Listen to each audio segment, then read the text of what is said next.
Tony Ross-Hellauer, who is going to talk to us about reframing peer review. Take it away. Many thanks, and many thanks for the invitation. Very interesting meeting. So for the period after lunch, when we're all feeling a bit low, potentially not the most exciting topic, peer review, but I hope to show you a really important topic, and there are some exciting ways which we can innovate in peer review, which potentially have problems themselves, and there's a role for philosophy to think through these issues. So today, I'll give a brief introduction to peer review. It's not as old as we might think. It's got it serves different purposes, and it has diverse problems, including problems of bias. And then following this brief introduction, I'll then introduce a bit of the critical contextual empiricism of Helen Longino, and use that to talk about some potential changes which go under the umbrella term open peer review, and some of the advantages and benefits of these, the costs and benefits. So peer review is, we take it for granted. It's just there like the sun, and but it's less in the form that we know it today, as this process whereby automatically manuscripts are sent out by editors to 2 or 3 reviewers for external anonymous opinions. It's relatively new. So it evolved obviously out of the Invisible College, and then with the formation of the academies in France and Britain in the 1700s, and the creation of journals like the Philosophical Transactions. They used a form of editorial peer review mostly.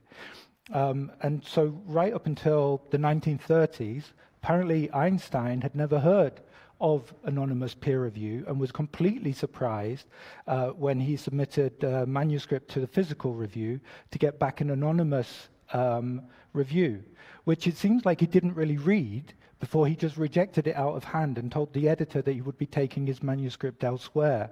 The link at the bottom, this paper by Kennefic, has a really interesting history of that. Apparently the person who reviewed it did point out key problems with it, which that person was then later able to communicate in person.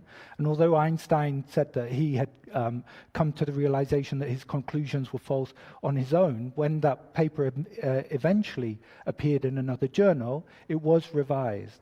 Anyway, so and Nature, which is kind of the paradigmatic journal for natural sciences, didn't have review until the 1970s as a formalized process. So it's not so old.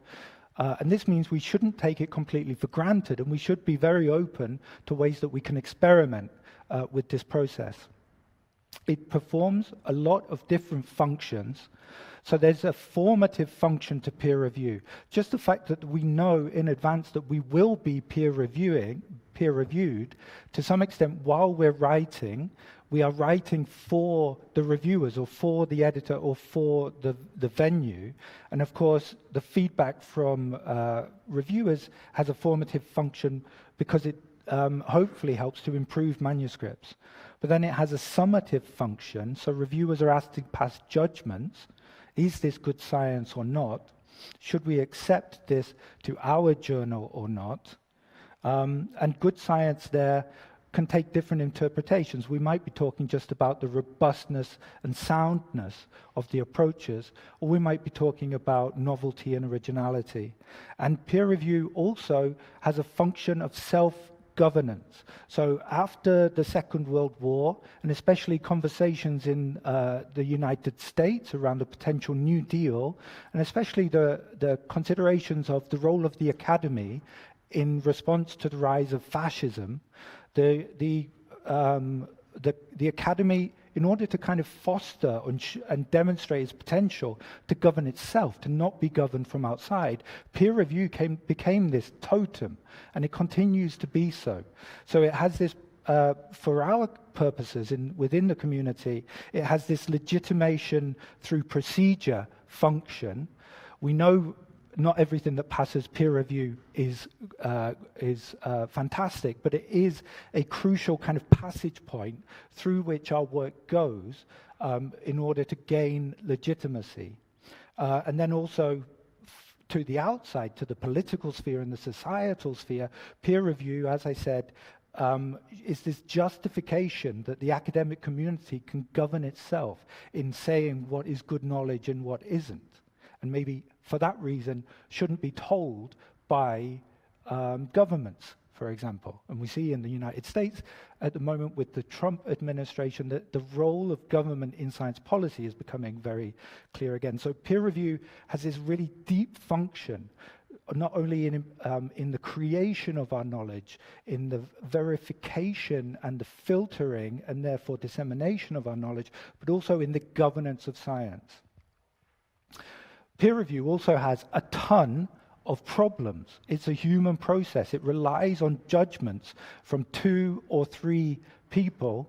People are very fallible, and they come with their own set of assumptions about the world. So what are the kind of epistemic factors to do with peer review? Well, its reliability is in question. It doesn't seem very good at detecting fraud. It doesn't seem very good at detecting individual errors. Its predictive validity is called into question. We use peer review sometimes to judge for the impact of work, the originality or novelty. But if you look at journals like Nature, who are selecting, sometimes with 95% rejection rates for these kind of criteria, you'll see in terms of citations, very few articles with very many citations which are driving the overall, and then this very long tail of stuff which often isn't cited.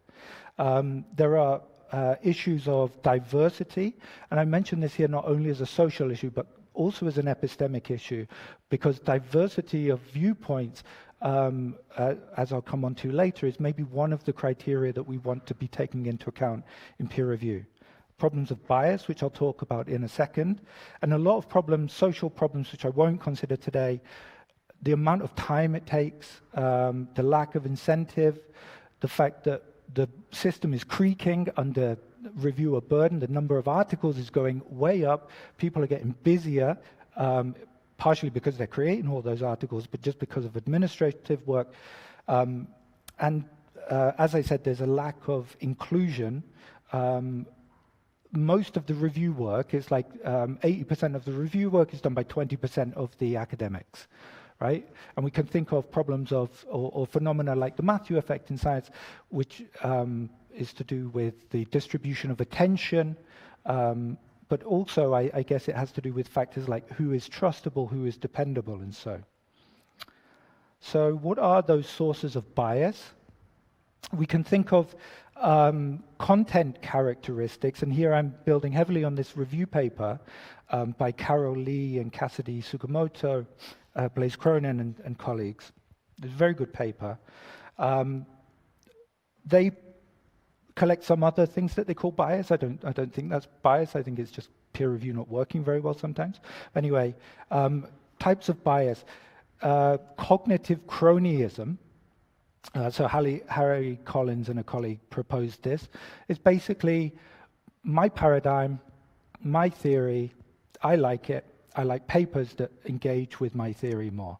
This isn't necessarily a problem, but especially when it leads to confirmation bias, which is something, these results support my theory, therefore I think it is of higher quality, and there is a couple of studies which show this. You show people a paper that supports, that deals with their theory, and if it supports it, they judge the quality, everything else being equal, as higher than if it reports negatively on their theory. Conservatism, here conservatism meaning reaction against very novel results. There's a tension here, obviously, because journals really want novelty. There's bias or against interdisciplinarity and publication bias that we don't we're less likely to accept null or negative findings for publication. Then there's bias based on social characteristics. So prestige bias, I mentioned earlier the Matthew effect, of course, but the prestige either of the individual scientist or their institution. I'll cite a study in a second. Affiliation bias, meaning connection within networks, so friends of a friend, you're more likely to review favorably. Gender bias, although gender bias, very interestingly, doesn't seem to be that present. Some studies have found gender bias, but then when you control for things like career stage and seniority, there doesn't seem to be gender bias so much. But nationality or race bias, the global north obviously dominates the conversations, and so we can tend to have preconceived notions about the quality of research coming from other parts of the world. And language bias.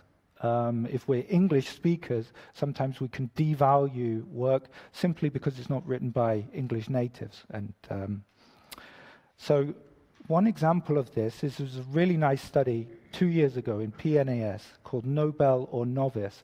It was co-authored by Vernon Smith, who is a Nobel laureate in economics.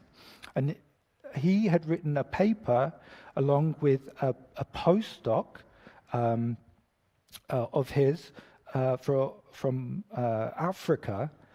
They sent this paper out to thousands of reviewers and asked them to review under 3 conditions.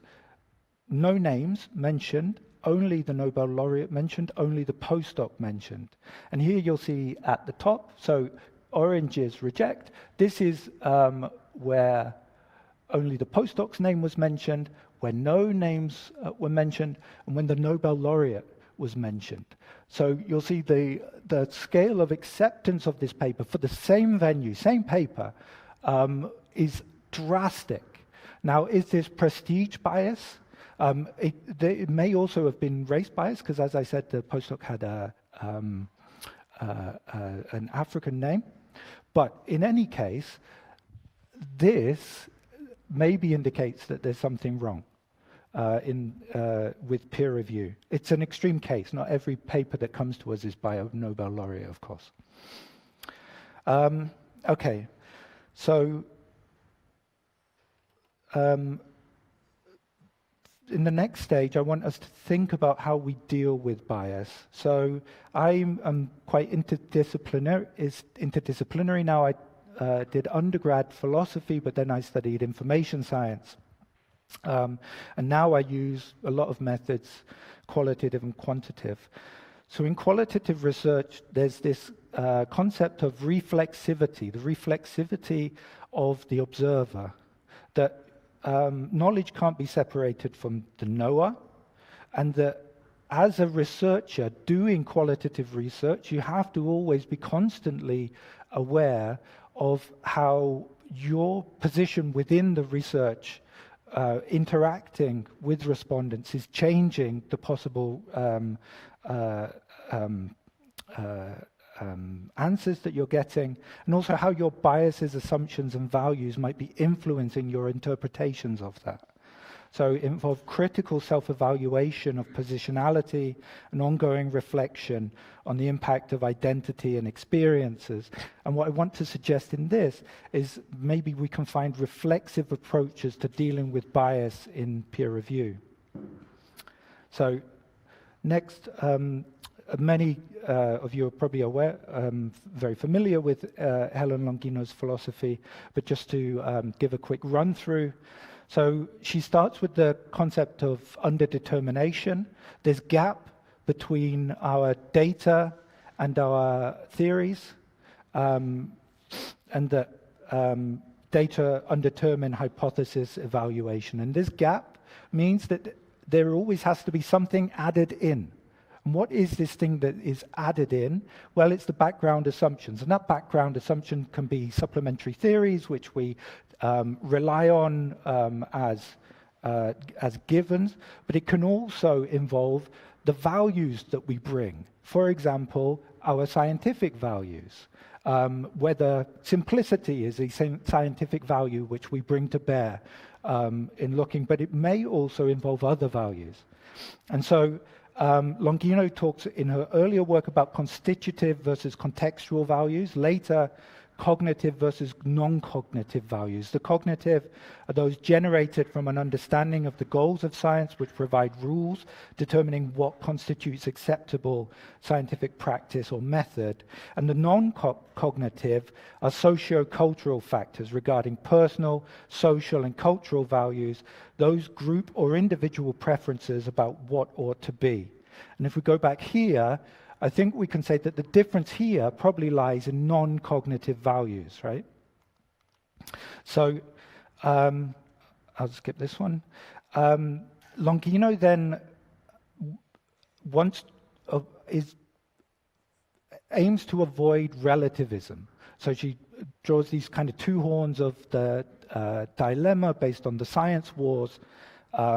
Sociology of science is shown as just how messy and constructed science is, but reality is hard in some respects. And we really do think that our scientific processes allow us to get close to knowledge of that reality. So in what sense can we still have objective knowledge? So there is empirical adequacy for Longino, what she calls conformation between theory and data,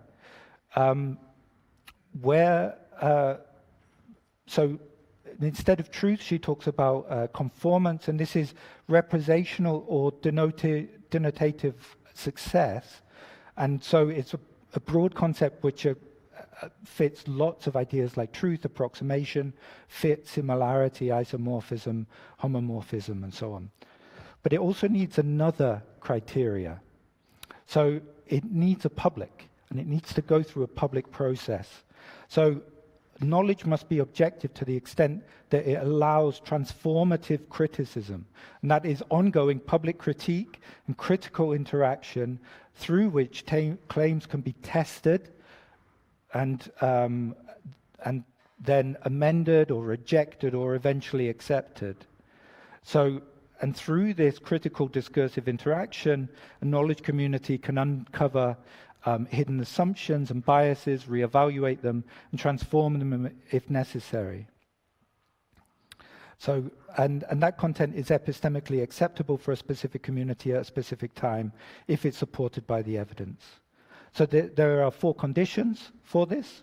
We need to have recognized venues for that criticism, venues like this, where we present our ideas and are open to getting critical feedback from somebody in the audience who might currently be ready to aim the first question and say, this was all rubbish. But also, of course, our academic journals are a main venue for this. But we need also public standards, so agreement within communities on common criteria, on shared evidential and inferential norms and protocols against which we can evaluate claims as good or bad. And then the scientists themselves need to be willing to accept criticism. They should be responsive, take this criticism seriously and respectfully, and be willing to revise or abandon claims where needed. And there should be assumed equality of intellectual authority. So the principle of universalism in Merton. We should play, in English we have this phrase, play the ball and not the man, right? So we're judging claims on their merit, not on the merit of the person who is saying them. And so there's some assumption of equality of intellectual authority as we hash this out. This is tempered in Longino. There's a tension here. Obviously, knowledge and specialization and capacities are not equally distributed, and not everybody is on an equal footing. And so maybe we'll come back to this tension. So Dutil Noves, professor in Amsterdam, builds on Longino's philosophy to say, but hold on, this is very idealistic. Science doesn't often function in exactly the way that you're saying. And so she aims to sketch out a more fine-grained model of what she calls epistemic exchange. And in this, there are 3 phases of engagement. First, we have to get attention or exposure. So we're in an opportunity structure. We can gain the attention of certain people. And if we're on different parts of the planet, it's a lot more difficult than if we're in the same room. Then there is a choice to engage. Do I want to engage this person in conversation or not? I have different possibilities of exchange. Why spend time here rather than there? And then there comes the engagement with content. So this exchange is limited by structural factors, like the opportunity structure, but also pragmatic factors. There are risks and costs to engaging in epistemic exchange. If I'm spending time revising a manuscript for the 15th time for a reviewer, this is time I could be spending writing new research, for instance. And so perceptions of trust play a key role here. So according to Longino's account, the function of peer review is not simply to check that the data seem right and the conclusions well-reasoned, but to bring to bear another point of view on the phenomena whose expression might lead the original authors to revise the way they think about and present their observations and conclusions. To put this another way, to make sure that, amongst other things, the authors have interpreted the data in a way that is free of their subjective preferences. Peer review is transformative criticism. And so I agree with this, of course, but who are the people whose views are being expressed to me? What are their background assumptions? How do I know that they haven't interpreted my work in a way that's free of subjective preferences? What about the idea of making records of this process public? And are 2 or 3 second opinions really enough in order to guarantee the legitimacy of scientific work? So I'll skip over here. So peer review is generally anonymous.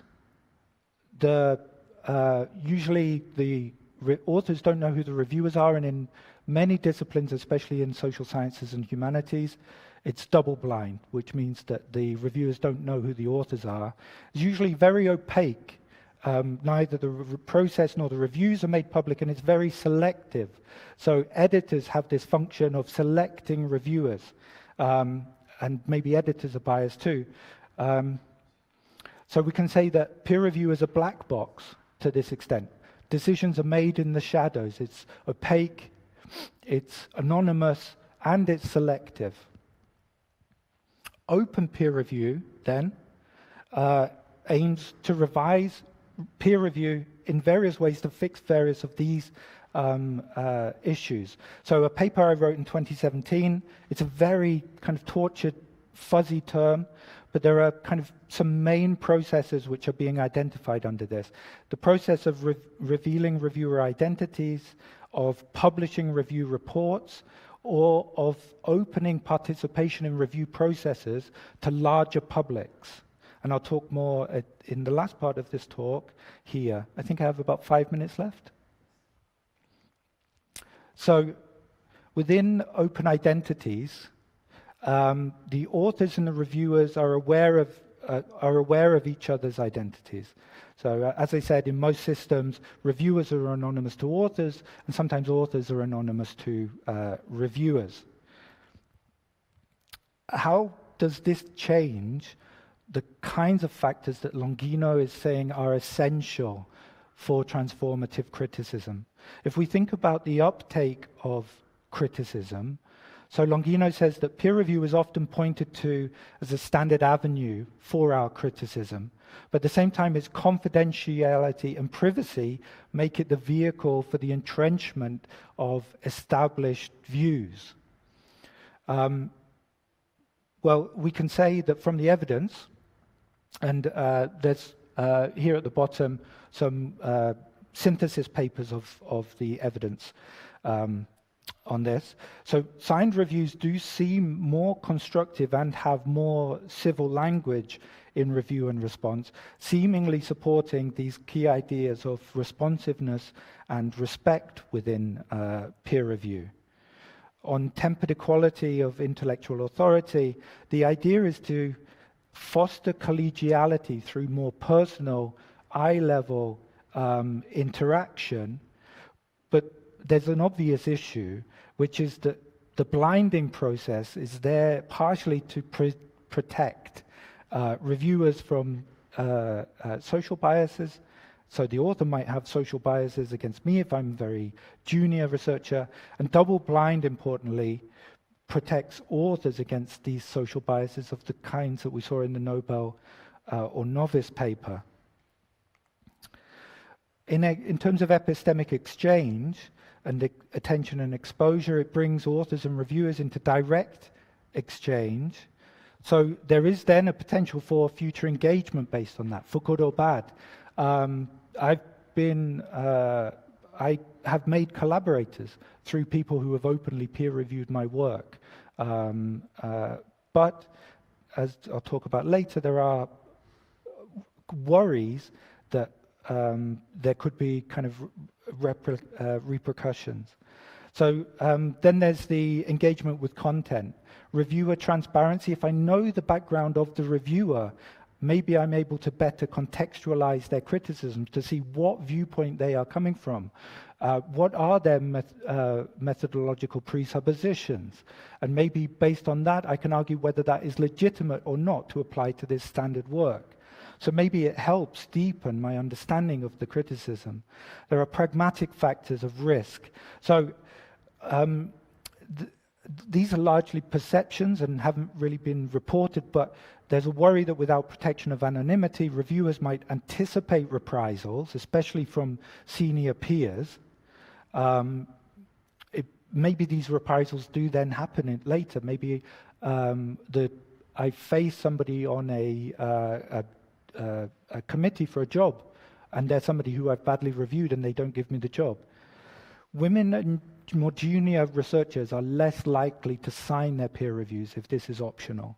And I think we need to take this into account, because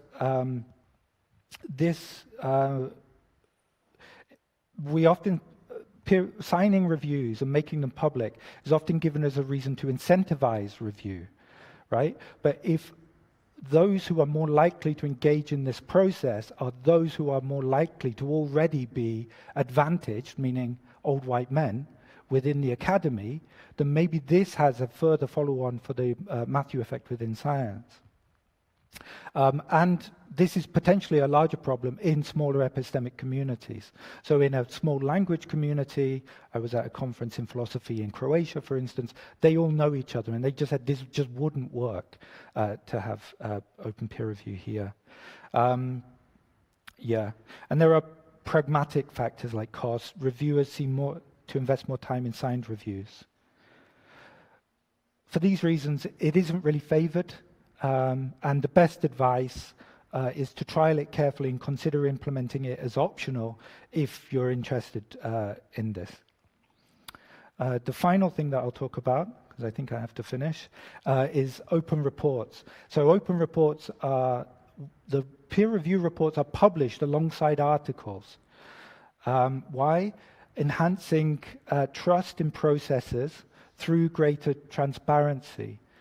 You might have heard of predatory journals. These are journals which sprang up after open access in this model where you can pay an author fee and get published. Predatory journals are the version of this where they just don't do any peer review at all and just publish your article. These aren't recognized journals. You won't find them indexed in Web of Science or so, but people still go to them. What's wrong with predatory journal? They're saying that they do peer review, but they don't, right?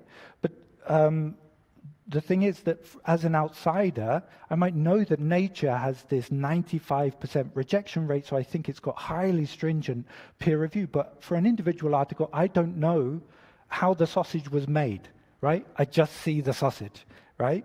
And maybe making record of this process public enables greater transparency and trust. So Longino laments the marginalization of critical discourse due to limits of space and commercialization of research. And publishing the reports which we are already writing offers another way of publicizing this criticism. Just very quickly, opening the reports allows wider scrutiny to see if these standards have been observed. The reviews are a really good resource for training juniors. The enculturation of peer review, most PhDs and postdocs don't get training on peer review, formal training. So, yeah. And then on epistemic, there's evidence that the reviews are more constructive and less harsh, but not less critical. If we do this, it enables trust. There are some worries about undesirable exposure of criticism amongst early researchers, the potential weaponization of doubt. If the climate science skeptics can say, look, even the reviewers of this paper didn't agree on everything, and therefore we shouldn't take it seriously. Anyway, with this, I'll jump to my conclusions. Peer review is an essential form of transformative criticism. It's not as old as we might think, and it's open for experimentation. Maybe there are better ways to do it. Given its known problems like bias, we should be open to that experimentation. Open peer review bundles lots of different ways that we could change processes that align, I didn't talk about open science, but align with the logic of open science. Be happy to talk more about what the relationship is there in the questions. Measures like double-blind review try to minimize the consequences of biases, but without addressing causes. But a more reflexive option would be sunlight instead of shadows. Publishing review reports, which I really think is a good idea, and optionally making reviewer identities open, which I'm not sure is a good idea, with measures to increase reviewer diversity could improve review processes. I'm finished.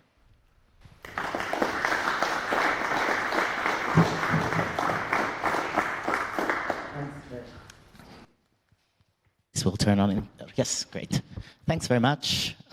We now have around 7 minutes for Q&A for those who joined us later. We started the session a few minutes late, so we are running with this one until 5 past. And let's start right here. And keep your hands up until I nod at you. Thanks.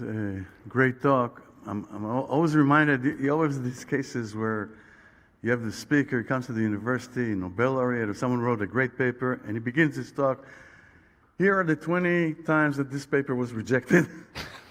And he goes, the question that I have has to do with artificial intelligence and LLMs. We're pretty close to the point where maybe 4 years from now, if not completely independent LLM review, but they could definitely help.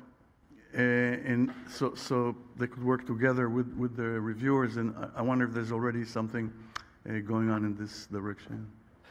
Yeah, lots of experiments, lots of worries, of course, as well. So the kind of dystopia is, we have lots of LLM written papers now, and the dystopia is that the LLM written papers get reviewed by LLM reviewers. But no.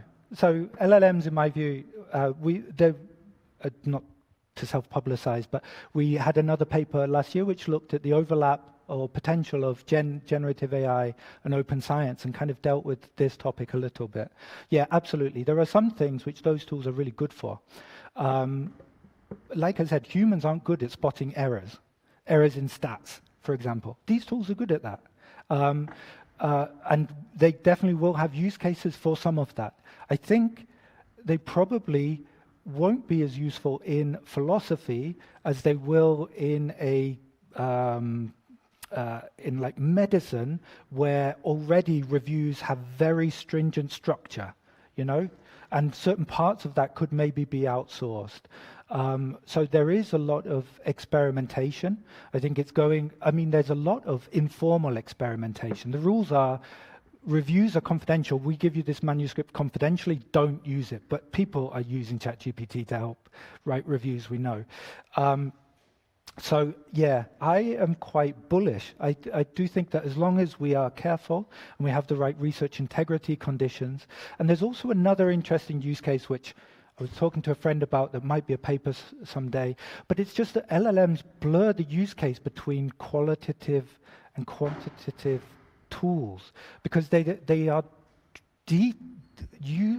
are manipulating text qualitatively with quantitative means. And so it may be that, yeah, there probably are quite exciting use cases for those. I think there'll be a lot of trialing and error, and yeah. Thank you. As peer review is an essential form of transformative criticism, it relies on making revisions. And I'd like to go back to Longino's four-part list, where one of the virtues was to uptake criticism. So scientists should be responsive, take criticism seriously and respectfully, and be willing to revise or abandon claims where needed. Now, this sounds intuitively clear as a virtue. However, when I think about it, I'm just worried about what kind of selection environment it creates, because it's very rare that one encounters perfect philosophy article, if ever. So if all philosophers were willing to revise or abandon claims where needed, then nothing would have been published, would it? I guess Longino here would say where needed means where it's kind of where it can be judged correct to revise. Like the idea isn't just that reviewer 2 has given you a list of commands and you roll over, but it's more that if they are pointing out something that is a real flaw, that you don't hang on to the last death in order to defend your theory, and eventually you just say, well, maybe they're right, you know? So in the case of Einstein, just throwing this review in the bin, the person was right. I had to write down the name of this reviewer, Henry Robertson, if that means anything. But there were legitimate criticisms which, on reflection, he later came to use to revise his theory. So yeah, but it's give and take, right? So we can't take account of every possible criticism, and we have to pay special attention and use our judgment as to what is legitimate criticism. But in the middle, you'll always have the editor who will, if you go back and say reviewer 2 is and doesn't know what he's talking about, and I'm not changing my paper, the editor can always say, well, then we're not accepting because I agree with the reviewer. So there's kind of adjudication there as well. Okay, great. And let's have our final very quick question. Yeah, thank you. Thanks very much. Yeah, so I wanted to say that, yeah, I am very much in favor of open peer review with the qualifications you draw, and for me mainly because there's such a discrepancy between peer review and, let's say, like a conference like this, where we have an exchange and back and forth and so on, and research seminars and so on. So why wouldn't we have it like that also in peer review? But I think also that, as you mentioned at the end, PhDs don't get training in doing it, so we don't get training in doing it. But I think we should perhaps begin even earlier. And as an example, I can give you that here in Helsinki, bachelors will have written 3 papers and had peer review before they take the certificate. And I think that shows in the seminars that we have that they are very keen to think of this as an improvement of the paper rather than criticism, right? And they're able to take criticism much better because of that, yeah. Great, thank you so much for all discussions, and there will be a panel discussion, so conversation on this topic can continue there. And now let's give one more round of applause and welcome our next speaker.